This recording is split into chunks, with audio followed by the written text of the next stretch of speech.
আসসালামু আলাইকুম। কেমন আছেন আপনারা সবাই? আশা করি ভালো আছেন।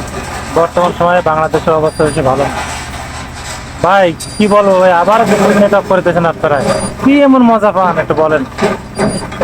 দেশের এই অবস্থা, মা বাবার সাথে পরিবারের সাথে কথা বলবো, আপনাদের জেলা করলাম না। আর ভাই যুদ্ধ করেন না, আপনারা যা ইচ্ছা তা করেন। এর সাথে নেটের কি সম্পর্ক বলেন? আপনারা কেন নেটওয়ার্ক করেন আবার মাঝে মাঝে? এই কারণে ভাই আপনারা বলেন যে রেমিটেন্স পাঠাবো, কি করে পাঠাবো বলেন? আমাদের মনে কষ্ট দিয়ে আপনারা রেমিটেন্স পাঠাতে পারেন, এটা কি সম্ভব বলেন? এটা কখনো সম্ভব না। আপনারা মারামারি করেন, কাটাকাটি করেন, আপনারা যা ইচ্ছা তা করেন ভাই, আমাদের সাথে কি করেন?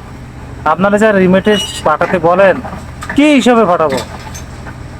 কথা কথা আপনারা নেট বন্ধ করেন। কিছুদিন আগে আপনারা 7 দিন 8 দিন নেট অফ করে রেখেছেন, সেটা খুলেছেন, আবারও নেট বন্ধ করে দিলেন আজকে।